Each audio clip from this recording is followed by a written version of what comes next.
វិសុណគ្រូជំរឿសួរអ្នកទាំងអស់គ្នាថ្ងៃនេះខ្ញុំមកអាន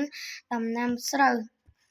ចូលអានអត្ថបទខាងក្រោមតើអត្ថបទនេះនិយាយអំពីអ្វីដំណាំសំខាន់បំផុតនៅប្រទេសកម្ពុជាគឺស្រូវគេដាំស្រូវស្ទើរគ្រប់ទីកន្លែងទាំងអស់គេធ្វើស្រែ2ដងក្នុងមួយឆ្នាំគឺស្រែវស្សានិងស្រែប្រាំងស្រែប្រាំងគេចាប់ធ្វើនៅពេលទឹកស្រកគេធ្វើស្រូវប្រាំងនៅតាមមាត់បឹងទំនាបទន្លេមាត់ព្រែកឬស្ទឹងដែលមានទឹកពុំដាច់ប្រជាជនមួយចំនួនពិសេសប្រជាជននៅខេត្តបាត់ដំបងបន្ទាយមានជ័យចូលចិត្តដាំស្រូវផ្កាម្លិះផ្កាខ្ញីនាងអំផ្ការំដួលព្រោះស្រូវទាំងនេះមានឱជាតិរសឆ្ងាញ់ពិសាបច្ចុប្បន្ន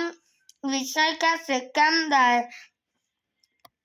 អភិវឌ្ឍប្រជាកសិករច្រើនធ្វើស្រូវប្រព័ន្ធវប្បកម្មនិងស្ទូងស្រូវមួយដើមតាមការណែនាំរបស់ក្រសួងកសិកម្មដើម្បីសន្សំសំចៃពូជនិងទទួលបានផលច្រើនលើសពីនេះទៅទៀតកសិករបានទទួលការណែនាំឲ្យប្រើជីធម្មជាតិនិងជីកំប៉ុស្តបច្ចុប្បន្នកសិករមួយចំនួនបោះជំហានទៅប្រើគោយន្តដើម្បីភ្ជួរដីនិងប្រើម៉ាស៊ីនបូមទឹក